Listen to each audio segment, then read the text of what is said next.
This week on the Bouch, we explore the problem with toxic positivity, the paradox of tragic optimism, and ways that we can be more mindful for ourselves and those in our lives. Welcome to Women's History Month. Hey. To Carlie's couch, celebrating us. Nah, just kidding. Celebrating us, y'all, always. Man, how you doing today?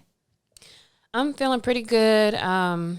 Been enjoying myself. Daylight saving times is coming soon. Amen. So I've been looking forward to like nicer weather, more sun. Even though we live in LA, can't really complain about that per se. But I feel like going into like spring and summer is really like more when I can come alive. So I think everything's going pretty good right now. Same. I was about to say, I feel like kind of dormant. Kind of like, bears when they hibernate or like a seed. Like they're not bearing fruit all winter. It's been a little colder here in LA lately, but I'm so excited because this daylight that's still here around 6-something is beautiful. Wait, when are we springing forward? Like tomorrow? The 13th. Oh, damn. I think. Okay. So next weekend. Yeah. All right. And then I'm hyped because I feel like all of our guests for February were amazing. Yeah, we really had a good time just having so many guests in a row, highlighting so many Black folks who are doing big things in their industry, in their space. And we hope that you guys learned something from them too. I learned a lot from each of them. So I thought it was cool, good mix from relationships to social activism to entrepreneurism, like all of the things were there, mental health. It was a pretty good mix, I must say. So yeah, if you haven't thanks for rocking with us. Yeah, we appreciate you. And if you haven't checked those out, be sure to. There are some dope people, and I've been hearing great feedback from the episodes. But today we are talking about toxic positivity. And I was thinking about this because as someone who works like in, holistic health and wellness and around mental health, I can't remember if like what exactly was said, but I was like sitting at a cafe and I overheard a conversation and someone was like sharing, that something was going on with them. And the person was like, well, you should just really look for the silver lining. Like at least you're alive and, you're okay and it could be worse. And then I was just like cringing inside, like every time they said something. And I was like, man, like, I think that that's an interesting topic to look at. Cause it's like, we all know the importance of positive thinking, or maybe we can talk about that too. But, when does it become problematic? How was the person responding to them? They were like, yeah. Cause I feel like a lot of times, I mean, it depends on how traumatic or what's going on, but I feel like a lot of times people can be like, all right, yeah, I'll still try to stay positive. Or it can kind of make you feel bad, which I guess we're going to get into. But how did that person deal with it? They just kind of started shutting down. Like they weren't talking as much and just kind of like, like less vocal, like more just like, yeah, okay. And I think that's like, one of the biggest issues, which we'll get into later, is like, it can close up spaces where people might feel more vulnerable. But then if it's like, you're just going to be like, everything's going to be okay, then maybe you don't feel as safe sharing things sometimes. Yeah. And I can imagine that if somebody's saying that to me when I'm, discussing how I feel or a hard time, that keeps me from wanting to keep talking because it's like it invalidates what I'm going through. And also makes me maybe feel shame, like, oh, I guess I shouldn't feel down, because this thing is happening. I guess it feels like it's almost suppressing. And even with positivity and affirmations, all those things, sometimes when it's not reflective of like the real current state you're in, how much of the time is that really just kind of like trying to suppress how you feel instead of like working through it and or being able to acknowledge and process that things aren't good right now or that something has happened, that it's okay to feel that. Yeah, absolutely. And I would consider myself like an optimist and, a glass type or a glass half full type of person. And so I noticed when we were talking about feeling emotions, one of the ways to avoid that is to just tell yourself, oh, it's going to work out in the end. It's always great. At least I can be grateful for the things here. And so, it becomes this mechanism that keeps you from actually processing and feeling and dealing with things. And that's why I wanted to talk about it, not only so we can be better friends, but also so we can support ourselves better. Yeah, because there's a question of like, when is enough, right? Because I almost feel like it's a two-part to it, right? Positivity is important, and yet that I think that has to come, or maybe not has to, but that it's more productive if it comes after you've set with whatever. Like, you can still acknowledge and then think about, you know what, like, I know I will be okay. Or, you know, like, you could take it to that place afterwards. But how do you determine when that positivity crosses the line?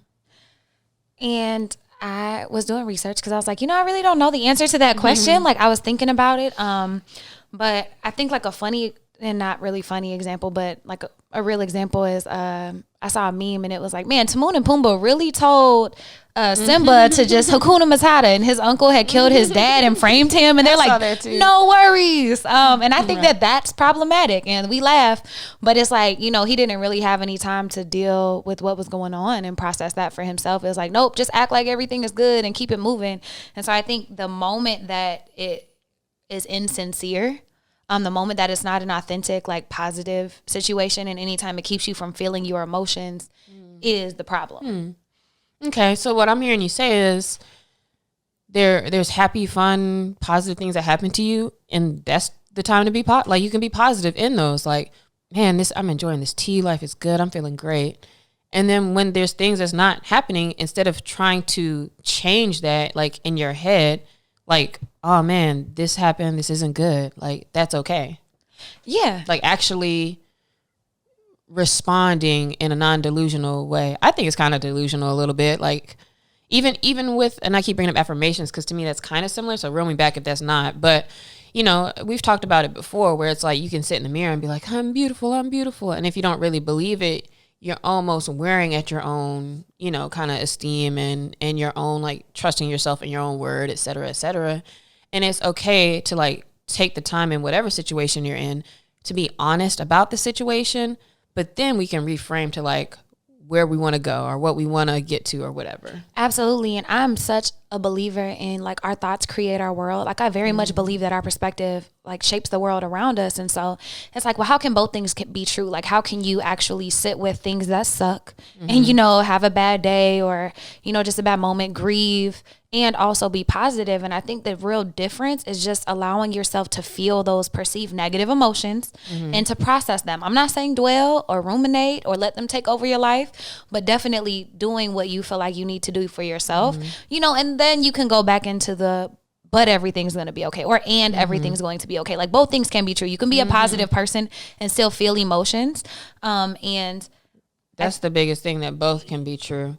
Exactly. So in the beginning, you use the word toxic positivity as one of the things we're talking about. So what exactly would you say is the definition of that then? Toxic positivity was coined by psychiatrist Guyana da Silva, who described it as an insincere positivity that leads to harm, needless suffering, or misunderstanding.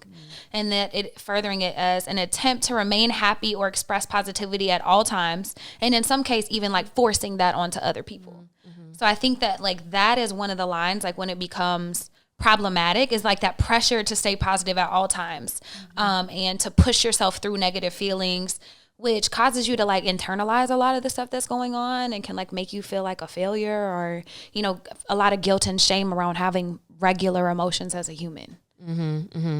So then we've talked about some of the reasons why that's harmful. One of the first that comes to mind to me is that it's almost like you're given, like, this false sense of, like, how they should feel instead of really empathizing in that moment.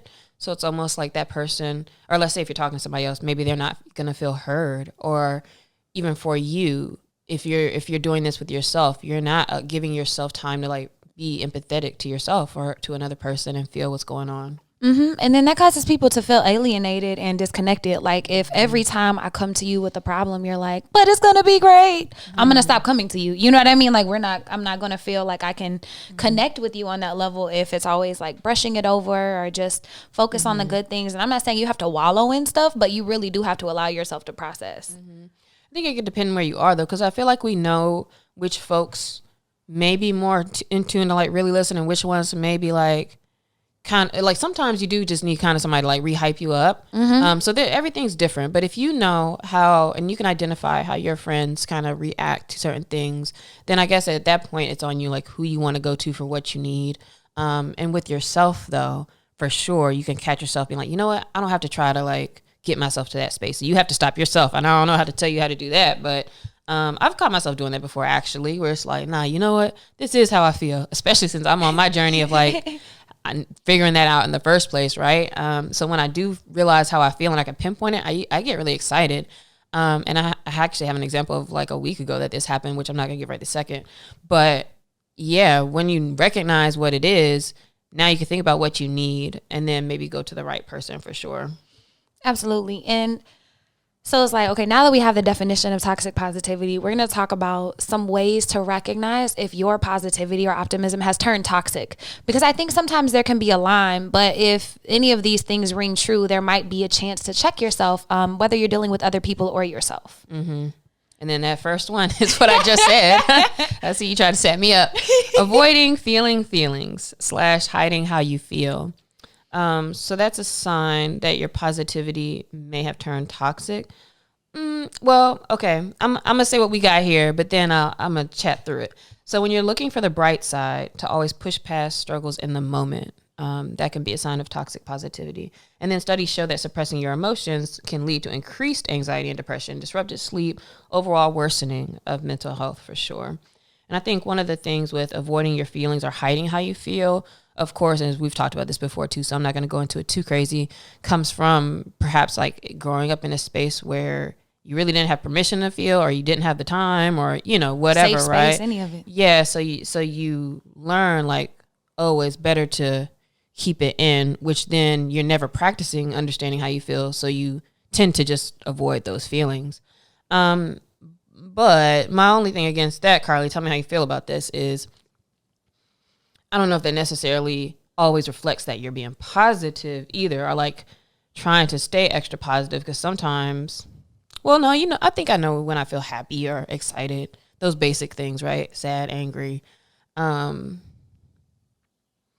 I don't know, but I'm not toxic positively though. Or like, you see what I'm kind of trying to say? I don't think I'm like a toxic positive person either, but I still don't know how I'm feeling. Yeah, so I would say it's probably like it could be if you notice that being something that you do in your life. Mm-hmm. And so it doesn't sound like it is for you, and maybe, you know, that's not a telltale sign for everybody, but you know, if you're always like, oh, you know, well, it could be worse. And, you know, people like always, you know what I mean? Like lying to yourself about how you feel. I think anytime you're not being authentic with yourself, or allowing yourself to feel feelings, that could be a sign that you are, you know, hanging on to this, how you think you should feel, which leads straight into the next one. And this is me calling myself out. Feeling guilty about feeling sad, angry, being upset, or having any quote unquote, you know, what's perceived as negative emotions. And I've noticed this, and I really had to ask myself, like, why are you mad that you're mad right now? Like, who do you feel like you need, like Pollyanna to you got to show up like Pollyanna and be excited all the time? Like, what? And I think that it's important to recognize in that sense that uncomfortable feelings are like a really big part of life, and they act kind of like guidance strips. So if you ever driving on a highway and you get a little too close to the other lane, it's like do do do do do do.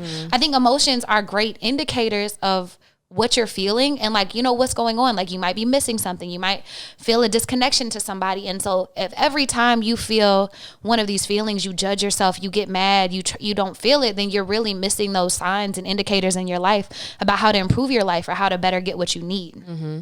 And the world is such a crazy place that I can see for sure why people may feel like, dang, you know what? I am sitting in my nice space. I have what I need. I can pay my bills. And yet, you know, things still suck sometimes. So I see why, like, given the world COVID, especially too, like, for a minute, everybody was like, read the room if you were like, I'm having a good day. And it's like, all right, you know, but I think that because so many things are going bad, but always has been going bad also, sometimes we feel like, oh man, let me not add to that. Or I should be okay dealing with this little old thing.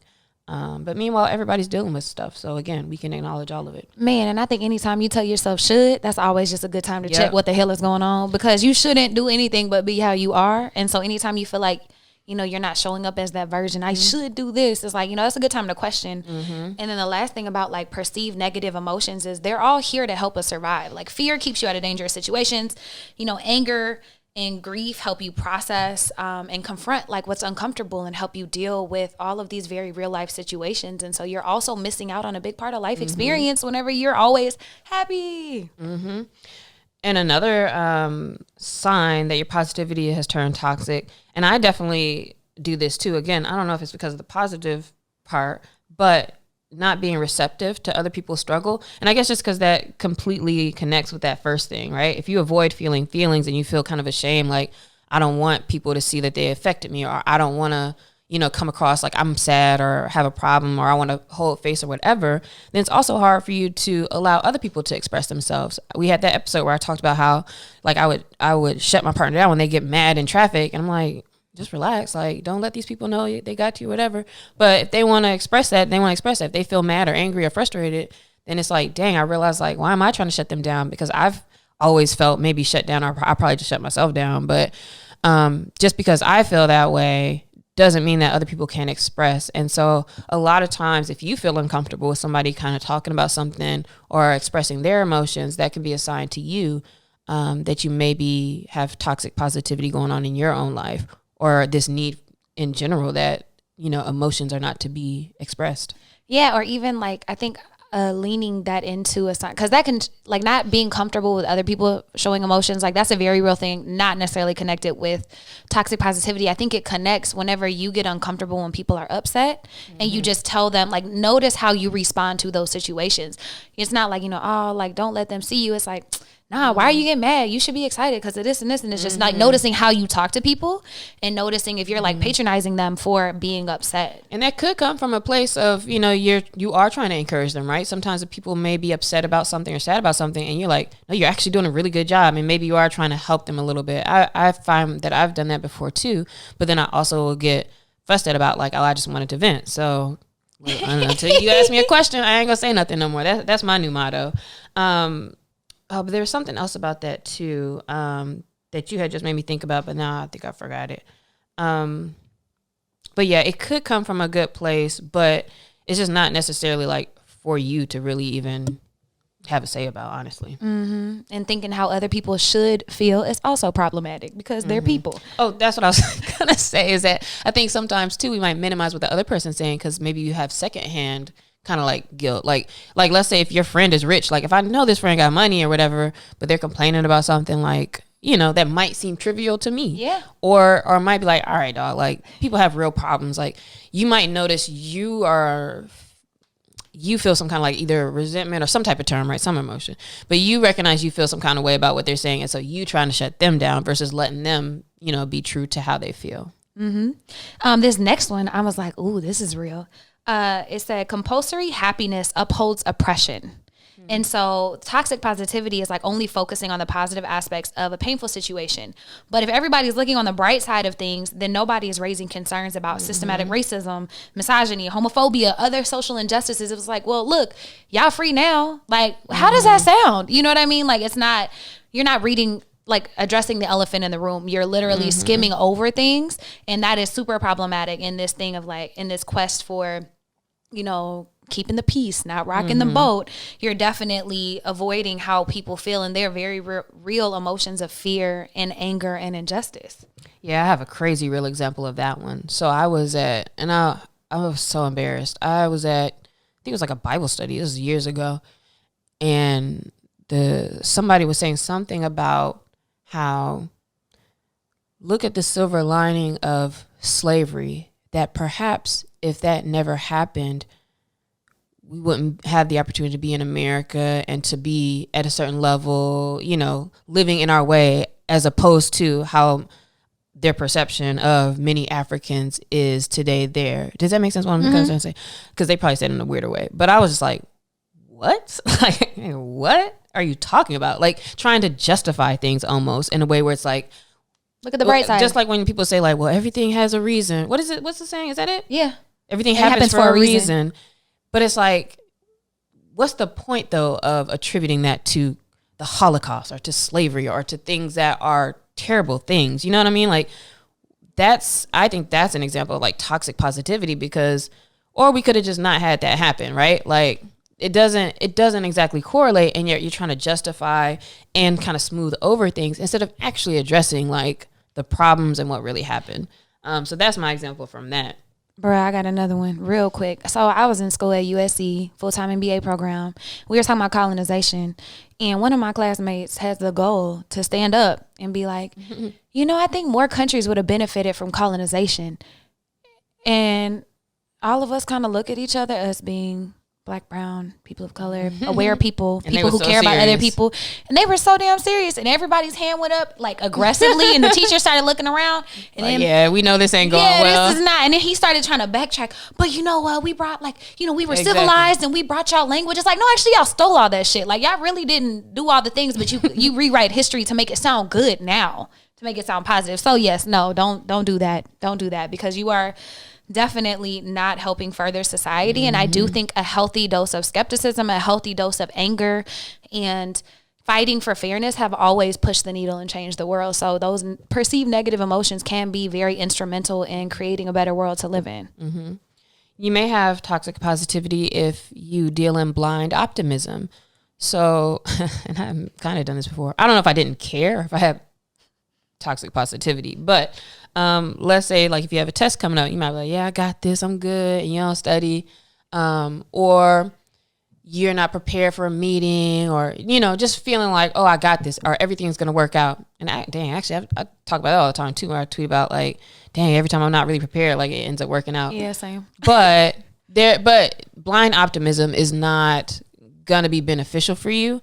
And it's just kind of like you psyching yourself up instead of like doing what you need to do, to be honest. So that could be a sign that you're why do I keep struggling with saying this, that you have toxic positivity. Sound it out. Right.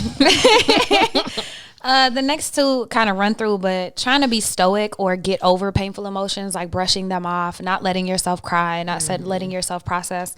Then the last one, I think an issue with toxic positivity, and I call it this, is you stay in toxic relationships, which I know is a buzzword, so please don't use it unless it really is, or situations, like let's say you're at a job and you have a creeper boss, and you're just like, but I make so much more money than I did, and it's really close to, you start justifying things. So I think that in relationships, and in life, like optimism and hope is beautiful. Like you want things to get better, but anytime you're doing it at a detriment to yourself, like if you're being abused or anything like that, then it really is an issue. Like you can't always just look for the silver lining. You have to be very real with yourself whenever you're in these dangerous situations. Yeah, you can't. This is about like not lying to yourself, and that's really what it is. Like not lying about how you feel about something, not lying about what the situation is. Like it is what it is, and whatever else. Yes, and yeah, all of these things can be true. Yeah. So here's the phrases. We've thrown some already up in here. Failure's not an option. Positive vibes only. Everything happens for a reason. I mean, it could be worse. Don't be so negative. Other people do have it worse than you. Happy thoughts. Stay positive. You'll get over it. Just look on the bright side. Just be positive. Good vibes only. Ew.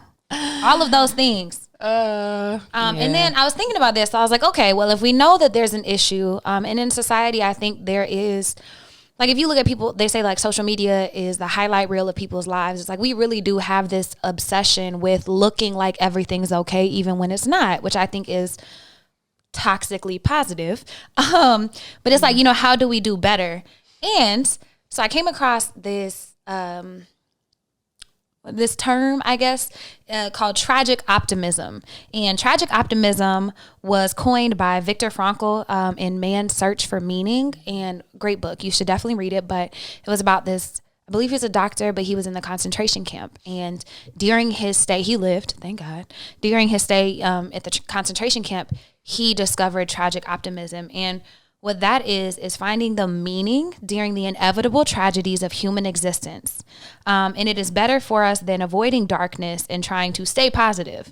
And I think that that's such a great opposite and a great, more realistic way to look at the things that happen in our lives than just like, oh, brush over it and act like it didn't exist. So to make sure I'm understanding, tragic optimism was him saying, don't pretend everything's positive, but in this hard time, kind of like remember like what matters to you, or still think about like what you're doing this for, or the meaning of your life, etc. Exactly. So he was in the and that's a great clarifying question. He was in the concentration camp, and at that time, that's not something you could say it's going to get better because everybody's dying. There is literally might not be a tomorrow or an afternoon. And so, in this, he found the meaning in being present and like in this suffering. Just to keep going day by day. His purpose. Yeah. In the purpose, and then he realized afterwards, it's so he could tell his story and share like how to find meaning in life. In suffering is inevitable. So it's like how in these things that we can't avoid, can you stay present and find what matters, which is, I think, drastically different than just like, look for the silver lining. No, it's like, this is terrible. So you're presenting this as an alternative to toxic positivity. Mm-hmm. Okay. And this is the first time I've ever and I like read the book, but I don't think he mentioned it in the book like that. But he did talk about how he found his purpose while he was in this concentration camp, and not to take away from the disgusting severity of what he was going through, but that is something that came out. That's why it's called tragic optimism. And I was like, oh, that's really interesting. And I think it's a good perspective to add on, because I'm an optimistic person, but it's like, oh, this is a good way to look at those things that happen in life that might be more difficult to deal with. Yeah, I like that a lot. So then what can that look like for us? What are the ways that we can respond to ourselves and to others in a way that acknowledges it from that point of view?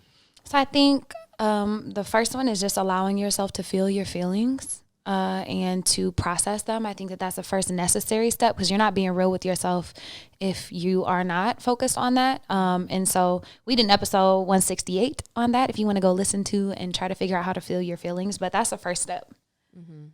What else? Another one is trying to find meaning in your suffering. And I don't know how to tell you to do this. I'm going to be real. But you can Google tragic optimism and try to figure it out. But finding meaning in your suffering with all these things that are going on in society. And like I said, I don't have answers because I'm still trying to find it for myself. Is that similar or the same thing to there being a seed of optimism or a seed of opportunity, rather? We've been saying optimism is too much. A seed of opportunity in every problem, or just understanding like, all right, something happened. This is how I feel. What did I learn? What can I take from this? What do I do next time? Maybe that type of conversation, or is that still toxic? No, I don't think so. I think that by addressing it first, like, man, okay, I lost my job or whatever happened. Man, that really sucks. I'm sad. I'm disappointed. I'm angry. This gives me an opportunity to like really let me figure out what I really want to do. Like I have wanted to do something more that helps these people. Let me figure something out, and maybe I can find a different opportunity or something. That I feel like it could be on the edge though. But like we were saying at the very beginning, I think it's the combination of acknowledgement first, plus not wherever you go, but kind of, whichever direction you kind of go from there is already like bringing the toxicity way down. Absolutely. And then also just being real with myself, like, what decisions did I make that led to this? What can I do better? How can I better serve myself? Just kind of taking stock, but being real with yourself about like how you're feeling, giving yourself time to process and doing that. I think that's really the difference. And so maybe the opposite of toxic positivity is not necessarily tragic optimism. Maybe it's really just being real with yourself and allowing yourself to feel feelings. But I think tragic optimism could be a great way to like a great outlook on life. And then what about gratitude though? Because to me, I feel like to tell people practicing gratitude during times when they may be going through something can also feel like toxic positivity. Oh, absolutely. Yeah. Be grateful for what you have. At least I have a roof over my head. At least I have food, which are beautiful things. Not discounting any of that, but there's a study that scientists have begun to recognize that the practice of gratitude, so not just insincere gratitude, like, oh man, at least I got my car, dog. Like, but actually like a practice of gratitude is a key driver of post-traumatic growth after an adverse event. And that gratitude can be a very healing force. So they did this whole study about how gratitude leads to healing in the aftermath of traumatic events, and how with a regular gratitude practice, so it's a practice, it's something you do very frequently, helped reduce the lifetime risk for depression, anxiety, and substance abuse disorder. And so the distinction between like a gratitude practice and just, toxic positivity gratitude is an overall orientation that isn't contingent upon something happening to us, but rather a way you show up in life. And I think that that's an important distinction, because I think it's an ongoing practice. Yes. Not just like in this time I might try to like cover it up real quick. Yes, exactly. It's something that you're doing every single day, and you can still be sad and be grateful. So if your gratitude always has to feel like excited and overjoyed, then it's probably not real gratitude. You might be trying to cover up some other things, but looking at gratitude as a practice and a way to show up in life every single day. Got it. There's also this existential gratitude scale by positive psychologist Paul Wong that I thought was interesting. I'm going to link it in the show notes because I'm still trying to mull over it. But if you found this episode interesting and you're really trying to think about, a better gratitude practice for your life or how to create one, I'm going to link that so you can try that out. Cool. And then we're going to leave you with some more mindful phrases that aren't toxically positive. Whatever. Whatever. These are better phrases to use when you or when somebody else is going through something. The first, it's okay to not be or feel okay right now. You should feel whatever emotions you want to feel. Take your time. I'm with you and I'm listening. Or if you're talking to yourself, and I've done this, it's like sometimes you got to sit down and be like, you know what? Let me just let my brain talk. Like, you can listen to yourself too sometimes. Like, let me just see what's going on. Man, I talk to myself more than I talk to anybody else. So absolutely. Validating yours or somebody else's feelings. Like, I'm allowed to feel this way. My feelings are valid. Or you're allowed to feel this way. Your feelings are valid. Telling someone, describe what you're feeling. I'm listening. Telling somebody, hey, I see that you're stressed or that you're having a hard time. Is there anything that I can do? And then the last one, failure is a part of growth and success. And it is. And that's one of those things where it's like, man, like when you look back, you can always kind of think about how different failures or whatever, like you got better or propelled something else to happen or whatever, right? Which is, again, this sounds like everything happens for a reason. And yet, if you're feeling down about a failure or you messed up something, you can sit in that and then learn from that and then see what's next. And I think that everything does happen for a reason, but that doesn't mean you can't feel emotions or feel bad or hurt or be upset about something. And maybe that's the difference. It's just noticing when you're using it. Like, because I am an optimist, so I do always look for the silver lining, but not to avoid my feelings. And I would say for me, that's the thing that's changing is that I would feel maybe bad for feeling some kind of way. So it's like, all right, you're just trying to move past it. But I do very much now go into like, all right, how do I feel? And I'll process it. And then like, I'll literally feel like a different person, period. Just after that now, like I've really learned that. It's so cool. Like, oh, I just feel peaceful about it now. And then from there, it's, all right, I learned this. I'm thankful for this. And all the things kind of come from there. So always start with yourself and checking in and seeing how you're actually doing, not how you wish you were or think you should be.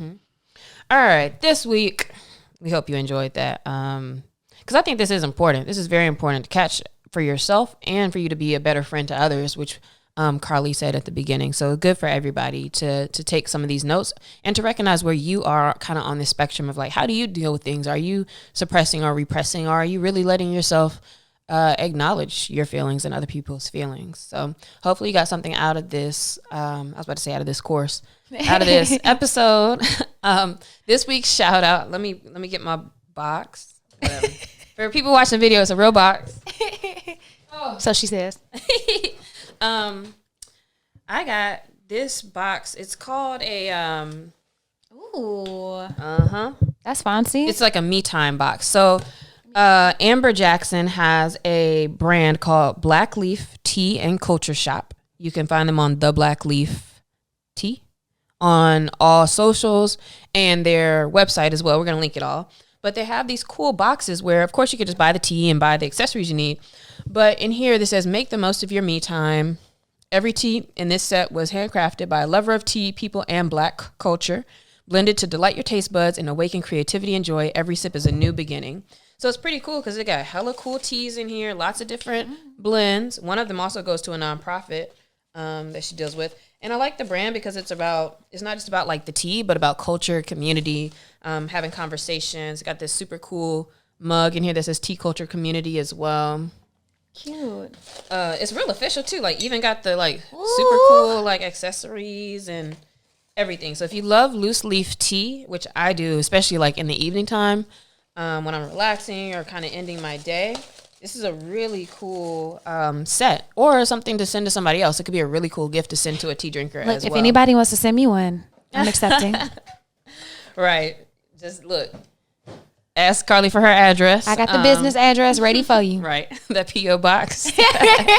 But yeah, shout out to Amber and Black Leaf Tea. I really love what she's doing with her brand. And so I'm excited to, really get into the teas. I'm doing a tea tasting with her on this week, tomorrow, Tuesday.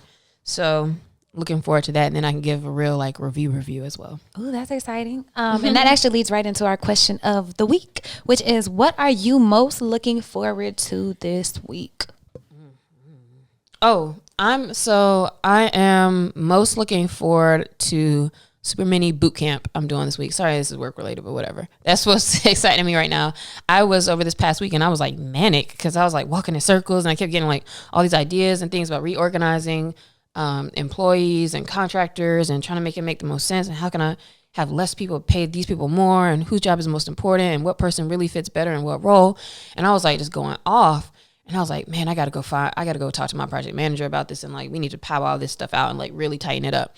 So I just started with a new business manager. Excited about that. Get your taxes together, get all these hiring together. They're going to be the HR for my company, all the things. And so I was like, I just got a ticket to go to the city that my project manager lives in for like 2 days so we can really like bang some of these ideas and things out and then talk to the business manager. So just excited for being able to do things like that, even though of course we could be Zooming and all that. Sometimes it's like, now let's just like go in for real for like a day on some work. So I'm looking forward to doing that this week. Man, that's amazing. And I'm excited to hear how that goes and to see how this continues to grow Cap Soch. I am most looking forward to spending time with my friends. So I'm looking forward to brunch with you. I'm looking forward to dinner with a friend. I'm doing flowers and cafecitos with a friend later this week. A little Zoom London fog date with one of my homegirls. I've been trying to love on my friends more consistently because I have the energy and I'm like, man, I just want to love on people. So I'm looking forward to that. That's awesome. Yeah, that's important too. So what are you looking forward to this week? Let us know. Hit us on all the socials, on the post if you have any questions or any thoughts or comments about what we talked about. Or if you want to let us know what you got going on this week. We are open to whatever. Hit us up. Have a great week. Stay positive out there. Bye, y'all. Just playing. Acknowledge your emotions this week. Goodbye. You sound like a hoe tip. Where's my hat? All right, let's get out of here. Bye.